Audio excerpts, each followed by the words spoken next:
Well, hello everybody. Welcome to the broadcast tonight. I do not do this very often. As a matter of fact, I can't even remember the last time I did this. But tonight is very special because it was so strong in my heart to interview this amazing woman. Many of you have been frustrated during this presidential election cycle because it just seems like it's been so um, just filled with division, and you've got to be Republican or you've got to be Democrat. But what we do realize is that there are a lot of you out there that you're somewhere in the middle, you're in between. You are the independents, you're the undecided votes, you're the ones that everyone's kind of vying for your vote. And so no matter what happens in this particular presidential election, I am hoping that things go very well for this young lady. But you need to know who she is. Okay. She was born in Charleston, South Carolina. She's a transformational speaker and a business leader. She's also, get this, a classical concert pianist, which is kind of how I met her. And she was crowned Miss Chicago and Miss Illinois, and get this, first runner up at the Miss America pageant. She is an author of several books, and she's also the daughter of a civil rights activist. I could go on and on and on about how she's also a wife and a mother. She's kind of doing a little bit of all of it. So please, everyone, welcome the amazing, the incomparable 2020 independent presidential candidate, Ms. Jade Simmons. Hi, Jade. Thank you so much for having me. I'm so excited that you are here. Yeah. This is amazing. Me too. I thank you for, even at this late juncture, deciding it was important enough to have me on to share vision. That really means a lot. So thank you. You know what? I told you earlier, it's like the Lord just wouldn't let me loose about you. I was like, I would like to sleep. But you're just going to keep waking me up, but that tells me that there's something in you that needs to be seen and heard. And I said, you know what? Anything I can do to help her get her message across, I am more than willing to do that. So it's a complete honor for me to have you here. And you're beautiful as always. And I love so much of what I've been seeing from you and what I've been hearing in various interviews. Now, here's the thing. Every presidential election year, we hear about who the Republican candidate is and who the Democratic candidate is. And then I discovered, wait a minute, there are more people running? Like, there are several others running. And my question is, why haven't we heard about you? Yeah, it's a great question. It's a question we were asking for the first 6 months. What in the world is going on?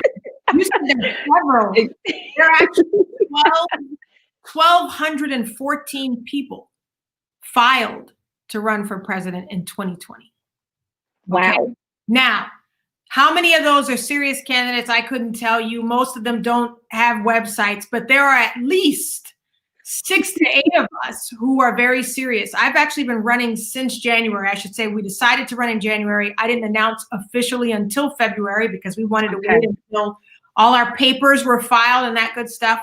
But we've been here for 10 months, standing strong. Our first promise to everyone was we were going to stay standing long enough for the world to find us, because we knew there was a majority of people who were not okay with the options being forced down their throats. And we have been working so hard, Deidre, to produce policy that is uncommon, to talk in a way that doesn't sound like your usual political rhetoric. So when you ask, why haven't you heard about me? If you watch my interviews, you know I keep it real. I'm candid. Yes. So what people need to understand is that our two-party system is entrenched in all of the institutions and vehicles. We think of the Republicans and Democrats as dueling entities, but the truth is they work together very strongly and seriously to suppress the voice of independent candidates and third-party candidates. They literally have an agreement called the Memorandum Agreement that keeps us off the debate stage. People said, why are you hiding out? Why don't you come out and debate if you're serious? And I'm like, listen, all I want to do is get on the stage with the two major party candidates and debate, but it is literally illegal. We are literally bound off the stage. Independent candidate Jill Stein was arrested when she showed up to the debates in 2016. So there is a lot of manipulation going on behind the scenes. Mainstream media knows we're here, Deidre. You might have found out about us, but they've known about us since March and April. Black media knows we're here. Name any big personality, I will tell you that Ice Cube knows we're here. Ice Cube knows? Ice Cube knows. He could have come to us to look at this contract for Black America. With a Black candidate. Christian media knows we're here. Christianity Today, Christian Magazine, Christian News, they know. But these entities are so bought into the two-party system that there's no incentive for them to show a third voice. And lastly, I'll say, when you hear that third voice, almost always it resonates with the American people, because almost always it comes directly from the American people. So we talk about that, but what we like to lean on is the fact that so many Americans have found us and they're voting for us. Someone blew up a huge picture of a ballot and pasted it on a tree in their yard. Oh, wow. They wrote us in. So the people who found us are so happy, Deidre, to not feel like they're having to choose the lesser of two evils finally. Well, that is exactly how just about everyone I've spoken to feels. Like they're always choosing between the lesser of two evils. Let me ask you this question, because you mentioned several different groups of people. Who did you think would be your greatest supporter when you initially launched your campaign? So we did all this research and we came up with 20 different groups that could be target groups for us, people who would resonate with the message as is. At the top of that group, we thought would be Christians, because as an open follower of Christ, I'm an ordained minister. I've written a book on prayer. Yes. This is not me playing church here. Like, I'm serious, right? I'm a serious person of faith. We thought, because what we would hear behind closed doors is, I'm only Republican because of abortion or because of the Supreme Court, or I don't really like the president, but it's where Christians should be. If only we had a candidate who actually spoke like us, walked like us, that's where I would go. So we thought, soon as we come out, one nation under God, indivisible, new, the heavens would open up, the churches would come, the pastors would call, people would say, we have been praying for you. And it was not like that. It wasn't. Wow. And it was, I think the hardest thing was to see how much we as believers have sacrificed what it is we truly believe in favor of the attainment of power, political power. He's going to be in control no matter what. Absolutely. Which is where we need to rest in that. And I think sometimes we take it upon ourselves to will a thing to happen and forget that at the end of the day, he's looking at the alignment in our hearts. And so we've been asking people to vote vision over fear. I'd say the other group was African Americans. We thought, since all of the people of color had been eliminated, including Kamala Harris, we thought maybe they would see me as a representation of the diversity that they had been craving. That wasn't the case either, because Black people traditionally line up behind the Democratic Party. So I was seen as a threat. Both sides. Republicans were worried I would split the evangelical and the Christian vote, and Democrats were worried I would split the Black vote. And both of those, to me, should be offensive to us. We should not allow any party to be entitled to us as Christians, as African Americans, as women. We should be a mystery to politicians. They should have to sell us for real on policy, but that wasn't the case. So we were pleasantly surprised, though, to find people we weren't expecting, Deidre, who have found a home in us, the politically homeless, Even non-believers, actually, a lot of non-believers, are riding with us. And it's because they say they see a heart for service and a heart for people. And that makes us proud. You know what? I've been noticing, I am, I'm not a politically involved person, but I am politically aware. I'm a voting citizen, so I try to stay somewhat, up on the issues and who's running and what's happening, and even during one of the primaries, I have Sirius XM POTUS radio, so I actually followed the entire process. It was like a 2-year process of President Obama when he got elected. And Mhm. I just was curious to know how long it took. There are so many things that you have to do. Like you said, you had to file in every state. There's paperwork. You've got to gather. There probably so many rules and regulations that I don't even know Mhm. about. Mhm. But I watched that process and I said, wow. In addition to that, you had to have a boatload of money. Like Mhm. every time someone runs for the presidency, they have to be a gajillionaire. Yeah. So for a candidate like you, I don't know if you're a gajillionaire, but my thing is, how does someone like you get noticed when typically it takes so much money to run? It depends on what your intention is. You'll notice even the richest independents chose a party Mm, because they understood how ingrained the two-party system was. We chose to run the most difficult way possible as an independent because what the nation needs now is to wake up and know that they don't have to worry about whose side their president is on. That cost us to run that way. I am not a cajillionaire, and I'm even less so of one now. I'll tell you that after financing the majority of this campaign, but it was worth every penny because mm, when we win, what does that tell you? It tells you America has once and for all said we are done with this broken, corrupt system. So our mm, mandate, we are freed of the mandate of a party. And we get to bring with us into the White House the mandate of a people. Our mandate is mm. to serve as many Americans as possible. Why is that costly? Well, I've been courted by both parties before. Um, Really? yes, I've been thinking about running for quite a few years. And even though I joke with you off screen that 2020 wasn't the plan, running for president was a part of the plan, but I thought it was farther down road.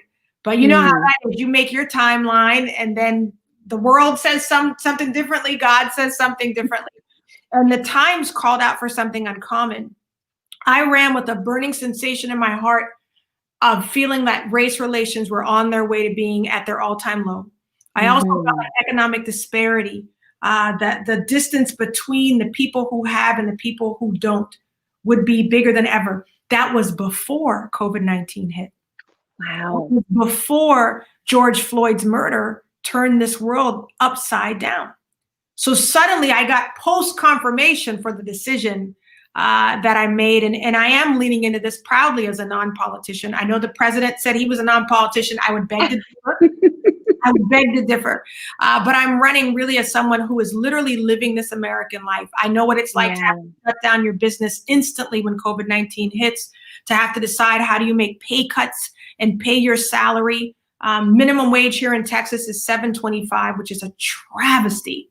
Yet in my company, it's $18 because there's Mhm. no way I'm going to build my American dream on the backs of American workers and not pay them for it, not have them share in that reward. That is what Americans have Mm. to see in order to believe something differently. So, what do you have to do to get seen? You have to be consistent. And someone asked, what we're going to do on the other side of this. They hope I save my energy to run on the other side of this. You'll probably see me all over the media after this is done because then in their minds, I'm no longer a You're threat. no longer a threat. Yeah. Wow. We do have plans for later, but our focus is on now. How much impact can we make now? And I know you believe this, Deidre. God can do anything he wants. I I know a do. story about a guy named David, and that happens to be my favorite man in the Bible. So I'm Yeah. excited to see some giants fall even in these last few days.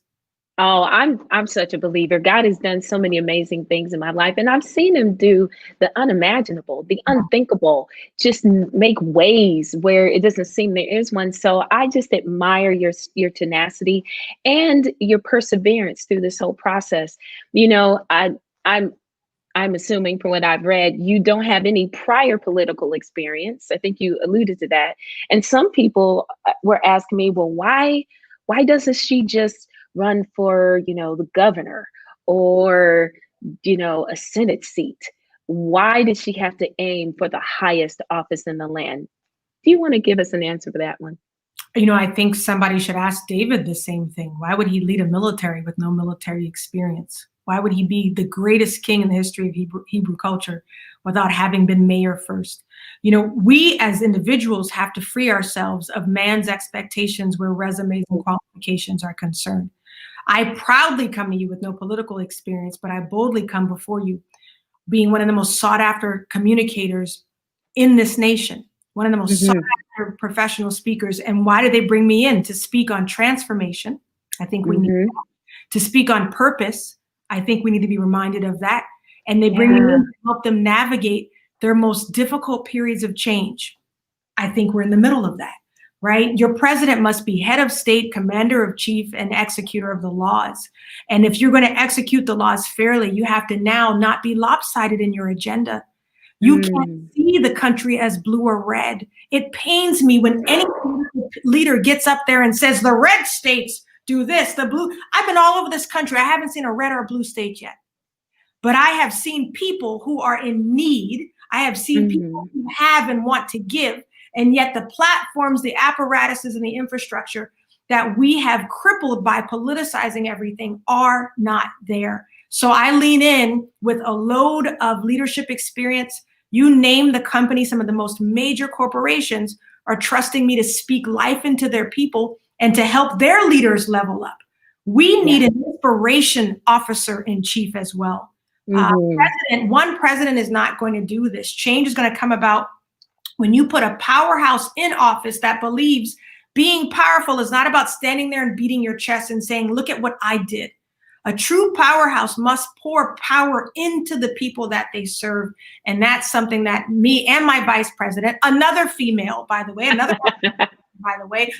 believer, by the way, are really to have the opportunity to do.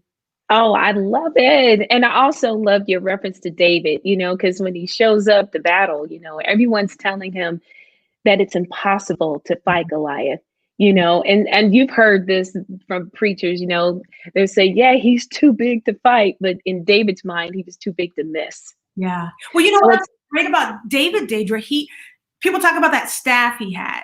You remember the staff that David, well, on that staff was his history. He had a picture of the bear that he'd already beaten. The lion. The lion. Like, let me just check out here. Oh, I've done this before. And this bear is a lot faster than Goliath. This lion is a lot more ferocious than we've done this. And what he says to his brother, who was his biggest hater, by the way, his oldest brother was his biggest hater, and said, why don't you go back to your few sheep?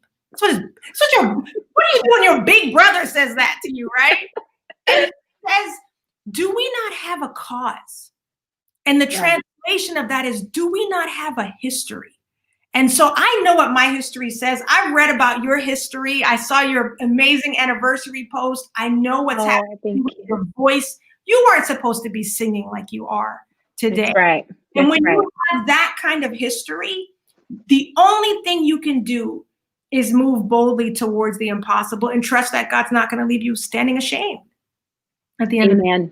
Amen and amen. We've got some questions coming in, and of course, they are in line with the questions that I had. So 2020 has been such a tremendous year of challenge, great challenge with this pandemic, COVID-19, and with the racial injustice and the civil unrest. So people want to know, what is your stance on racial injustice?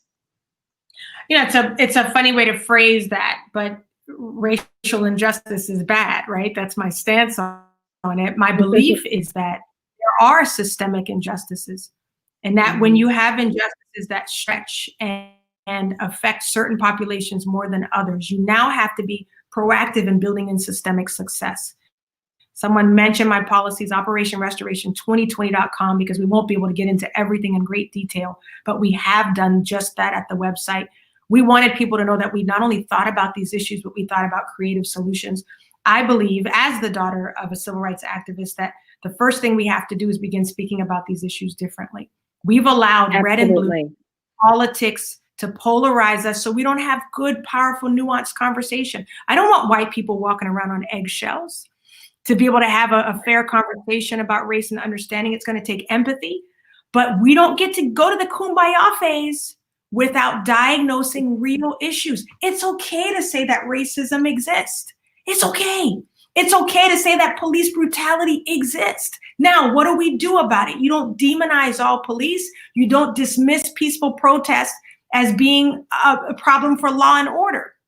You see, when we do that, we disallow ourselves a chance to really begin to have powerful discussions. We propose a lot of criminal justice reform because we're seeing disproportionate amounts of Black and brown men, particularly incarcerated. We're seeing vicious cycles that start in school. We're building the school to prison pipeline. You'll see me talk about abolishing private prisons, getting rid of the cash bail system that we have right now. That, what it does is it makes profit and justice go together, and they don't. If your job is to fill prison beds, you're going to pay money to have lobbyists make sure there are laws that incarcerate people for the smallest of offenses, because it's going to line your pockets. You must separate the two. I believe we must look to implement fairness now. Police brutality must be dealt with. I call it law enforcement reconstruction. Yeah. I have many police officers who advise us, and they tell us about the different leaks in the system that create these issues over and over. If you are for police, the best thing you can do is reform the system, because when you keep allowing those rotten apples, not bad apples, but they're planting bad seeds in a broken system, when you continue to allow that to exist without recourse, you do law-abiding policemen who believe in honoring, protecting, and serving their communities. You do them a disservice. So we've got a lot of work to do, and racial injustice to me begins with a different conversation. And lastly, I'll say we must now prioritize actual progress, like really reforming qualified immunity, looking at ways to have a national registry to track instances of brutality and offenses by our law enforcement, but also ways to bridge the gaps between law enforcement and the communities they serve. To me, it's a powerful opportunity for collaboration ahead. I love that. Okay, so we know that the current administration has been working to, I don't know if the proper term is to dismantle the Obamacare plan, or to come up with a new one. I haven't read all of the details of the current healthcare plan. So people want to know, if you become the president, what is your plan for healthcare, and will people with pre-existing conditions still have a place for healthcare? Let me just answer the last part of that. Yes. I don't know how you can at all have a humane discussion about granting people life and enabling them to live it more abundantly. How can you be pro-life and not care about these issues in the same way? So when we talk about healthcare, any policy, again, you'll see the policy on the website. Here's where you can understand. We think it's more important for you to understand the heart behind the policy, so that when you start reading policy, you don't pick out one line and go, well, that's not my person. Understand the heart. The heart was, how do we prioritize people over profit, politics, and personal agenda every single time in every single policy? How do you do that? You start from a place of service, and you take away titles, labels, and color. And you say, if these are just humans, how do you serve this human powerfully? So if your first question is, what do we really want? Which is, you want more people, healthier, covered, taken care of.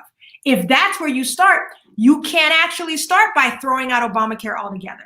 Because if you did that, 28 million people instantly, poof, off of healthcare. So what do? You first start by reforming what doesn't work. And we'll be transparent. We meet people on one day who tell me Obamacare is the best thing that ever happened to them. And somebody next day says it's the worst thing that ever happened. So that tells you there's stuff to be fixed. You can't throw the baby out with the bathwater. We talk about fixing the glitches. We talk about pulling down Medicare to the age of 55 now. That's going to allow younger people to buy in, healthier people, which means less burden on the government. At the same time, we want to work with states to expand Medicaid for the impoverished. Fourthly, because I mentioned fixing Obamacare, we've got to have a real discussion now about what does it look to provide healthcare for people who can't afford it. Before everybody goes socialism, because that's what disallows us from having conversation. Terminology. Just remember, we're talking now. If you got to think about it from a selfish standpoint, think about it this way. If you've got poor homeless people walking around with COVID-19, you will never control the spread. Let me just give it to you that way. If you can't have it in your heart to think that people need healthcare, let's think about how it affects you. We pay the most, more than any other country, for healthcare in this nation without even providing universal healthcare. So here's what I believe. You start by testing it out in small populations that are impoverished and where there is an insurance monopoly. You then end up forcing competition with that lone insurance agency. And I speak for a lot of insurance agencies. That's why we don't take corporate money. Very difficult, but we don't want anybody saying, oh, she's doing that with Mass Mutual because she just spoke for them, right? So we say start in those areas where there is a monopoly and then roll it out. Here's my concern about universal healthcare, and this is the concern with socialism, which it is not, but this is the concern. My concern is I don't want to roll out healthcare that is free and unequal. I want to, because you know how free is. We know, listen, you know those shoes that look cute, but they don't cost as much as the shoes that cost a paycheck? You those cheap shoes really quickly. Right? It's a different quality. It's a different quality. So we want to make sure that when we provide access, it's not unequal access that creates even greater disparity in care. So that's the reason that I talk about experimenting, rolling it out in specific areas and making sure we know what we're doing before you begin to implement it. I say you prioritize the people who really cannot pay, and that's where you start. So I love that. Yeah, I love that. Now, you know, every time there's a presidential election, the hot button issue for Christians is, look, are they pro-life or are they pro-choice? That's all we care about, right? So people want to hear, and you have a very unique perspective on this. So they want to know, so how does your platform speak to the issue of abortion and birthrights and all of that? Yeah. We have gone out of our way, Deidre, to not use any of the language that has come before us. We talk about being pro-human. We talk about being for pro-prosperity and pro-protection. So you're not going to see a lot of the rhetoric that you see in other places on purpose. Let me just say unequivocally, get it out of the way so nobody has to ask any questions. I believe that abortion is wrong. I believe that we have blood on our hands and on our souls because of the millions of lives lost to it. I believe we find ourselves in some of the current predicaments because we have self-exterminated solutions, leaders, and possibilities for tomorrow. Period, point blank. That's what I believe. At the same time, I believe that we must care about life from the womb to the tomb. And I do not believe our job is to demonize those who believe differently, to demonize women who have chosen abortion or who are considering it. I think that as a pro-life movement, we haven't seen progress that we should. As pro-choice, it's been lopsided. They haven't helped people choose life and choose it more abundantly. Oh, so wow. What we're doing is calling truth to power on both sides of the aisle. For my pro-life friends, if you care about that baby in the womb, I need you caring equally about a George Floyd. I need you caring equally about immigrants who you might not feel should be here, but they're dying at the border. It is all life. Here's this. I want you to even care about the criminal who dies unjustly at the hand of law enforcement. Because if we take it back to Christian, because you mentioned this being a Christian issue, God is a God of redemption. And he went out of his way to give us opportunity after opportunity to get it right. And I argue with him. I don't know why he gave us free will, because we screwed that up, but he did. And since he did, I put my emphasis not on restricting people's choices, but empowering them to make better choices. Yeah. So I want women to choose life. I want them to choose it more abundantly. And I also look at ways to do that are economic. Can I make sure the single mom can afford that baby that we're asking her to take to term? Can I make sure that the woman who was raped has the support she needs and her rapist isn't out of jail with a slap on the wrist? Dude should have to pay child support if she goes through with that pregnancy, but that's a whole other story. I am looking for now a fuller conversation of the issue. To be pro-human means I care about all the lives involved. And my focus wouldn't be on things like reversing Roe v. Wade, not because I believe in it. I think it's in many ways one of the worst things that has happened to us as a nation. Even Roe changed her mind. That doesn't get talked about a lot, but even she changed her mind. And I think these are issues that now deserve a broader discussion without coming out with our claws first and predetermined arguments, but listening and seeing what are the new solutions we can use to save more lives. I love, you know what? I have to just go ahead and just be very personal in this moment and let you know that's one of the things I love about you. You are very solution focused.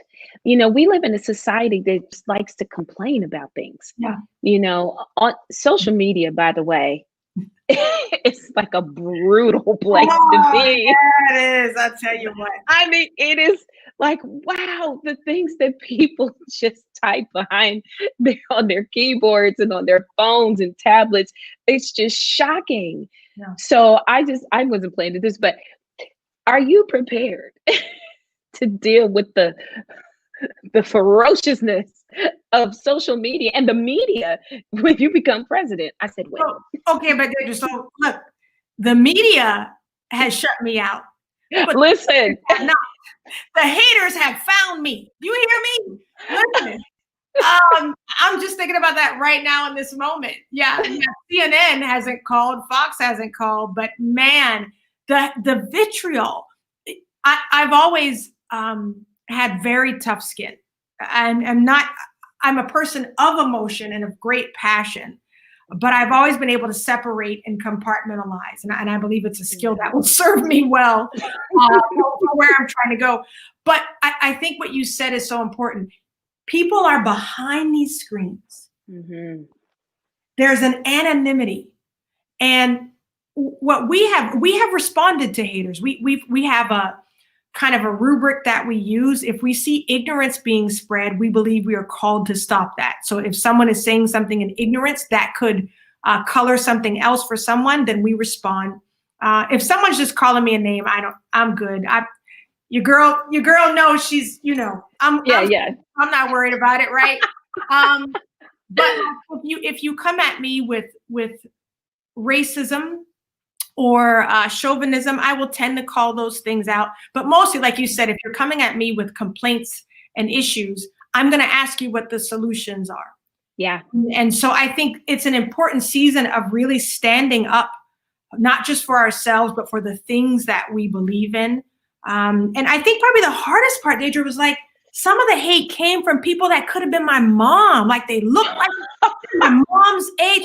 One lady was like, she wished coronavirus on me. She thought that I was a plant of President Trump. And she said, I just want you to get coronavirus and die. You know what? Let me just, first of all, we believe you bless those who curse you. Right. So we really spend our time lifting haters up. But I went to her page because I was curious. Who are these people? You know what I saw scripture in the cover photo. I saw a profile photo with a little white usher looking outfit with the pearls. And I thought, this is our problem. There is a huge gap between who we say we are and who we really are presenting to be. As believers, there's a huge gap between the scripture we're quoting and the cute little post we're posting and what we actually believe, right? Black Lives Matter movement. There's a difference between this thing and make sure we keep her quiet because she's not saying the Black thing we want her to say. There's a win with Black women or win with women or a Me Too, unless you're the me who's going to mess up what we're trying to do over here. And this is a season of, I believe, a choose ye this day season. This yourself in the mirror season, and it's a season for hypocrisy to be exposed in politics, in church, in our hearts, in our homes. And I think that, as painful as it is, it's been exciting to see what's really there. I see people watching who've been with us, Isis, who you know well. We've been saying, like, we have to just reset after this and ask God. We continually, our prayer is, please keep our hearts soft towards people, and understand that what we're seeing is an expression of the spirit of division. It's a spirit of fear. And we try our best not to take it personally and just understand this is the restoration that our nation needs. Well, honestly, and anytime I've mentioned you, was running for the presidency of this year in 2020, I can see fear come over people, like, she might take votes away from our candidate, and I just thought, that's interesting. But what if? What does that phrase even mean? I You think about it though, like, we don't say that for anything else. When two football teams are playing and a third one's vying for the option to be in the playoffs, we don't go, they're gonna take the slot away from my team. But your team's gotta win. All you have to do is win. Play the play, know your stuff, and win. Why is it my responsibility? Earn it. Why is it my responsibility to be less compelling than your favorite guy? Why would that be? And the thing is, when people, this is a democracy. We as a nation went all the way over to Europe, taught them how to have elections. You know what we told them? You've got to have multiple options on the ballot, not just one or two. And then what did we do? We came back and did the opposite. Hypocrisy. We are starting to look like the tyrant nations that we claim we don't want to be like. Oh my goodness. If people knew, we need another hour, Deidre, to talk about the illegal suppression that we face behind the scenes. When you have state houses that leave our paperwork in the mailroom until the deadline passes and then tells us you are denied candidacy in this state. And then you go to look for your recourse, and the only people you can find is they have a Democratic lawyer and a Republican lawyer who also made the decision not to include you. They're the same people who would have to overturn their own decision. I'd call that a conflict of interest. Just a little bit. Just a little bit. And oh my gosh. Just that phrase, Deidre, we, as a nation, we are in the midst of a conflict of interest. And when we talk about splitting the vote, what you're asking people who, let's say the people who have found us and believe in us, you're now asking them, throw away what you believe in so that you can vote for my interest. You understand? That's what we're really saying. And I think if we were to listen to what we're really asking people to do, we don't want you to go and vote your heart and your conscience. We want you to vote for our agenda. Listen, I happen to agree that the current occupant of the White House is not the right one, or else I would not be running. I just disagree on what needs to happen after he is gone. And I don't believe that the other side has the solution. And I think the problem is because both sides have been content in carving us up into these violent factions. And no matter who is in power, they are leaving behind a legacy of fear and animosity that's going to take a lot to undo. Wow. I have a slew of questions coming in. So that's so powerful. Amen to that, sister. Okay, let's just go back. Someone is asking, what are your priorities and points of emphasis regarding foreign policy? Oh, gosh. So foreign policy, very passionate about, and my vice presidential running mate, Claudelia Rose. If you go to Operation Restoration 2020, you can learn more about her. Comes from an incredible military family, works in the aerospace and defense industry. She's no slacker. She's a smart cookie. She's amazing. She's impressive. Right. I don't pick no slackers, right? Listen, she and I want to see a shift in the way that we do foreign policy. Yeah. I want you to think really quickly about the last 3 or 4 administrations. If you go back to Clinton, Bush, Obama, and currently Trump, here's my challenge. you're going to actually be hard pressed to see a difference in the way that they've done foreign policy.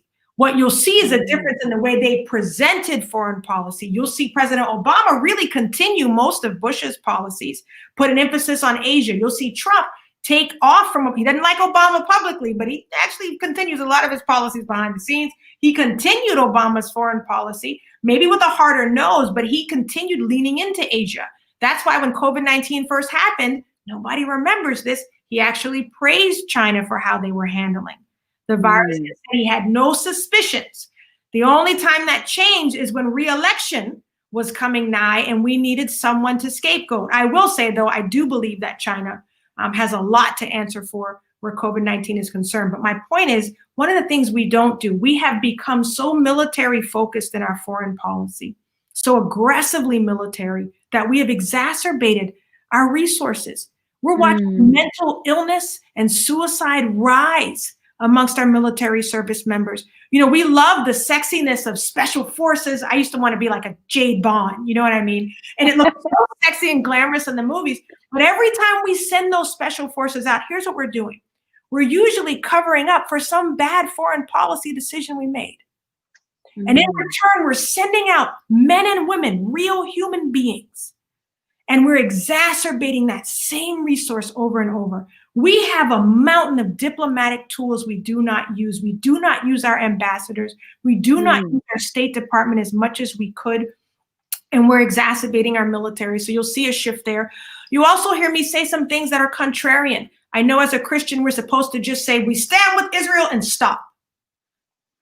I don't believe we are supposed to be people who turn a blind eye when we do see humanitarian atrocities. You can stand with the nation and still demand that people are treated a certain way on the ground. There's a lot of corruption abounding in many of these foreign governments, and we have to now get clear on what are our values as a nation and how do we lead. I do believe we've stepped back from a lot of our international agreements. I understand why President Trump wanted to make some distance there. The problem is we have to be at that table so we can set the menu, or else we are on the menu. The menu. Yeah. So withdrawing from the World Health Organization, well, okay, it feels punitive. We took our money, we took our ball, right? Who swooped in? Our greatest foreign power enemy, China, swooped in and said, we'll handle that bill. Why? It was a power move. Now with Israel's peace treaty happening, which really isn't as peaceful as it looks, Iran is backed into a corner. Who's coming to Iran's aid under the table? China. China is looking to be the world superpower, and they're positioning to do it. And they many times take a rebound off of the actions that we make. So our foreign policy is something we're already working on. We can't afford to wait to see if we win. Because if we do, there are so many foreign issues that need to be addressed right away. So we've already started looking at what the plans for that would be. I love it. Okay, now we have another question. What is your message to the younger generation who more readily desires to disrupt the two-party system and pick a fresh servant leader to guide this nation? We're seeing it rumbling with the younger generation. Those are our people. We see them on the streets, and we've met so many 14 and 15-year-olds who have just been so upset that they weren't of voting age. That generation sees things differently. Yeah, they do. I have a 12-year-old son, and it physically agitates him when we talk about race. He gets, why are you talking about that? And my stylist has a 12-year-old daughter. She's the same way. And we've been asking her, we are the ones used to segmenting things up. That generation, they're the closest to colorblind as you're going to get. Not that we should be colorblind, but what I mean is they're the closest to really looking at each other as simply human beings. Here's the difference in how they vote. Our generation, maybe my mom's generation, they vote based on what's good for me, my four, mostly, and no more. No more. You go to the polls thinking about, and it's not illogical, it's survivalist. This new generation says, I'm good. I'm going to be good. I'm going to survive. What do my friends need? So you'll see them if they have friends that are gay, they're thinking along the lines of what's going to help my friends who need that. If they have friends that are immigrants, They're thinking along the lines of, what do these friends need? That's going to usher in a whole new era of servant leadership, I believe. And even with the most controversial issues, I believe that the way that our faith informs us is to honor, love, serve, and protect even those who don't believe like us. And that's why we've been shocked to find a faith-based message resonating with agnostics, atheists, young people who didn't grow up with a religion, but they're looking for servant leadership. If you go to that website, operationrestoration2020.com, we have a whole page called our top 20 visionary platforms. We made it bite-sized for us attention span starved people here. Exactly. Easy, quick and dirty policy that you can read and understand. There's breakthrough for young Americans. We have programs that focus on Gen X and millennials because they have been disproportionately negatively affected from the Great Recession of 2008 and now COVID-19. Their job possibilities are starker. Their ability to save is less. They are more likely to stay at home with their parents because of the financial ruin that we have caused. They are going to have to pay for that. And so we're already looking at how do we help the younger generation coming up so that they can be sustainable into the future. Well, I want to ask you a question about education and your plan for education from, the elementaries, because I'm a mom, right? Mm-hmm. And so we have children, that are in school. And then we, I also have a son that's in college now. Wow. Tuition. Woo-hoo. Yeah, oh yeah. Well, yeah, right. So what's your plan for education? What is your son majoring in or thinking of majoring in? Well, my son that is he's on a football scholarship, but we do still, it costs several $1,000s a month just to feed him. Yeah. So, it's so expensive to feed him. Yeah. But he's doing very well and he's majoring in church leadership. He has always told me, Mom, I'm going to be in ministry. I just want to get to the NFL. I want to play and there's some teams talking, his coaches about him. And he's like, I just want to do that for about 3 or 5 years, have my platform, and then people will listen to me, So that's his goal. He's thinking. But my youngest son, who is an 8th grader, he's like, I'm going to be an entrepreneur and a singer. Look at that. I love that your kids are thinking entrepreneurially. Both of them really are. Mm-hmm. I think that's one of the things we must add to our curriculum. You'll see programs in our education that focuses on increasing entrepreneurial thinking. Our education system is outdated by about half a century. We're still teaching as if we're in the 1940s and 50s and preparing factory workers as our factories are closing down.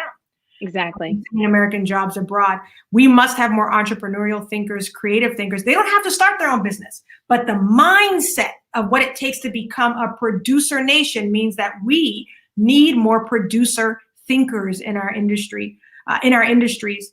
You're going to hear me talk a lot about a restoration of our history curriculum. Somebody was asking about plans for African Americans. This affects everyone because history is not taught in the fullness, in the most comprehensive way that it could be. That in and of itself is going to change the way that children see each other. And those children are going to grow up differently with different understanding, empathy, and interaction with each other and respect. And that's a big change needed. You'll see me talk a lot about endowing HBCUs. And in terms of what affects everybody, I do talk about strategic debt-free education. I would prioritize first students who are going into healthcare, education, and criminal justice and law enforcement, because those areas where we sorely need reform. You need fresh students in those areas. We also know that's going to affect minorities really wonderfully, because we are served better when we have healthcare practitioners who look like us, when we have educators who look like us, and when we have law enforcement that looks like us. So you're going to be hitting a couple of different areas at once. See, nobody's talking about policy this way. And what we did was we took the things that you argue over. If all you say is free college, then people, like my parents would say, wait a minute, I paid for college. You need to pay. Yeah, right. But if you say strategic, debt-free education in the 3 areas that we need most, we just exacerbated our healthcare industry. They haven't rested from the onset of COVID-19. Yeah. And we needed more healthcare workers before COVID-19. So if you Wow. prioritize debt-free education, you're going to get more people willing to go into health, to go into school, to major in healthcare, to be doctors, to be nurses, and they don't have the burden of coming out. When they come out, what happens? They have to go into specialized, high cost care. They can't afford to work in underserved communities because they got to pay the debt off. So there's Exactly. ways, creative ways to do things now that serve not just one people group, but those people groups that have been historically underserved are served powerfully. And I think that's a win-win for everyone. Yeah. Speaking of COVID-19, we have a question about how you would handle the COVID-19 pandemic that we're dealing with. I'm going to tell you, I'm I'm around people who are like, I don't want to have to wear a mask. You can't make me wear a mask. And then other people like, you know what? I'm going to wear a mask. And I mean, it's just all over the place. How in the world would you unite our country and move us forward so that we could get through the COVID-19 pandemic? Yeah, I won't spend a lot of time on, Monday morning quarterbacking, so to speak, because it's not fair. Yes. It's not fair to the current president. It's not fair to Yeah. anybody in charge now. It's much easier 2020, right? Hindsight is 2020.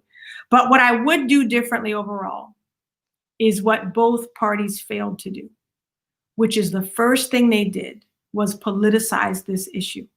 That is why people can't decide whether or not to wear a mask. When you don't know if what the CDC is saying is politically motivated, when you don't know if the president is giving you an order because it's going to drive up stock prices, but it might cost lives. If the vice president, opposition mate that's running, you don't know if what he's saying is to make the president look bad, then what are you going to do? You're going to retreat behind party lines, and whatever that head figure is saying, you're going to go for it. So what people I haven't shared widely is I just got out of quarantine from having COVID-19.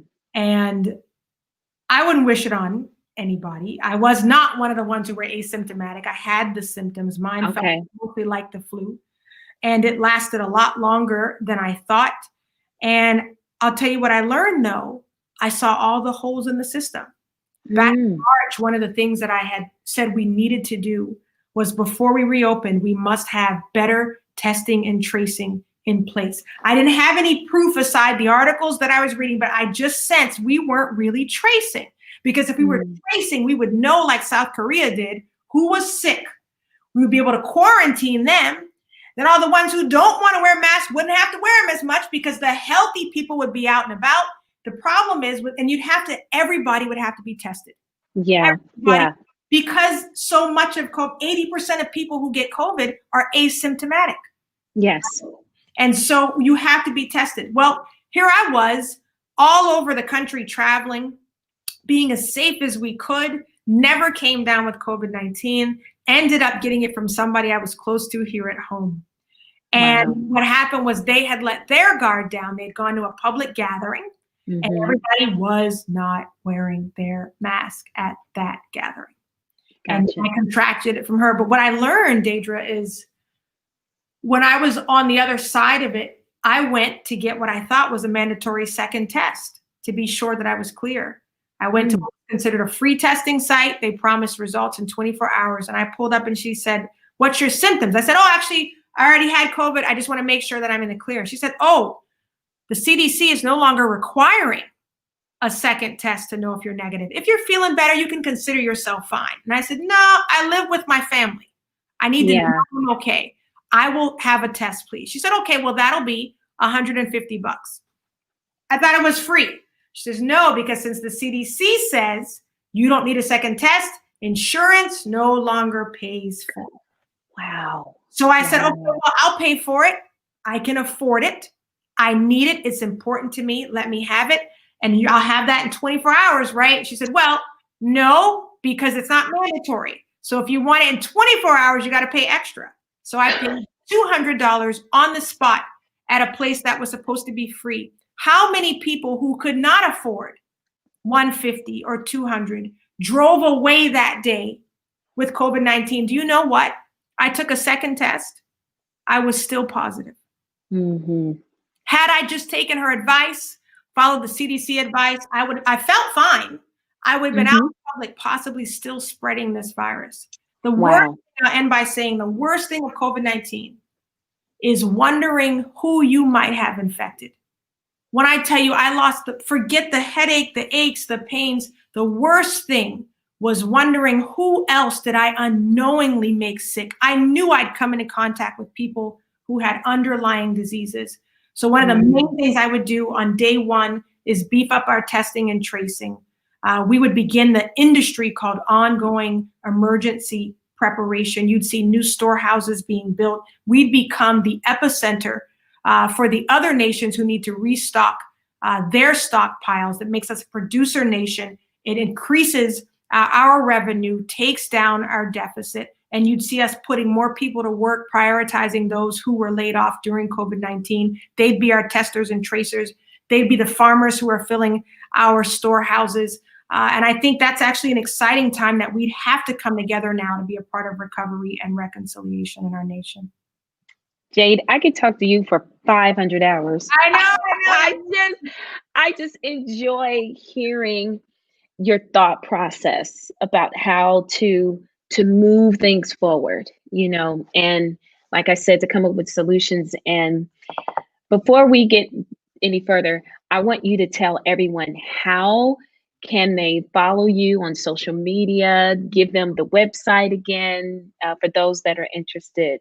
Yeah, well, thanks again for really honestly being brave enough to have me on, because you're going to get a few inboxes if you haven't already. People concerned that you're doing something dangerous. We do believe this is the dangerous thing that has to happen, which is we have to dare now to dismantle a system that's no longer serving us. If that sounds like the vision you have for your nation, which is one that is restored, where we're able to have productive, nuanced conversation, policy that serves people, you're going to go to operationrestoration2020.com. Converse with me on social media at official Jade Simmons on Instagram. I'm on Twitter at Jade Simmons, Facebook at Operation Restoration 2020. We make ourselves as available as possible because people are just now finding us. But the last thing I would say is just people will tell you don't have enough time to consider something new. It's not true. You've watched the president for 4 years, watched Joe Biden for 47 years. So just take last couple of days to research a new option and just ask yourself, is this vision mine? Does this heart beat like mine? Does this voice sound like what I want to hear speaking into and over the nation? And if so, we dare you to vote Vision Over Fear. You can vote for us in more than 40 states, Deidre. We have done the hard work. Some places you'll see my name on the ballot, and other places you'll be able to write me in as a registered write-in. So thank you to all who've already voted on our behalf, and thank you to those who are considering seriously and doing your due diligence. We appreciate even the consideration that we might get to serve you in this way. Jade, I don't really interview many people often. I keep saying I'm never going to do it again, and then I find someone like yourself that I just find intriguing. And the reason why I wanted to interview you is because, from my platform, I'm a worship leader. I'm a speaker. I'm a person that inspires people. I want them to know about the possibilities that can come to their lives when they're people of faith and when they believe. Yeah. You are an example of what can happen if you just believe. You would not be doing this if you didn't even believe it was possible for God to do something significant. So as a sister of yours, I'm just praying for you, wishing you all the best, your family. As you get through this, I'm grateful that you're overcoming COVID-19, and I see nothing but just a bright future ahead of you. This is going to, everybody, remember that you heard about her here, because I'm telling you what I sense and what I believe. God's got some outstanding things in Jade's future. So keep up with her, because I will. Thank you so much, Deidre. Well, thanks to your entire team for me. They have been so gracious. And listen, everybody, I want to thank you for tuning in tonight and for listening to such an inspirational and encouraging individual. We need more people, not just in the political area, but in all of society, like Jade. and I'm just, I'm so excited to see what's about to happen next. So everybody, good night. Thank you so much. I love you all. Jade, have an amazing evening, and I will be in touch, of course. Sounds good. All right. Goodbye, everybody. You guys know how to follow me in all my. I'm Deidre Crawford Greathouse. Deidre Greathouse. You see me everywhere. So DeidraGreathouse.com for all of you that need to know. God bless everybody. Good night. Good night.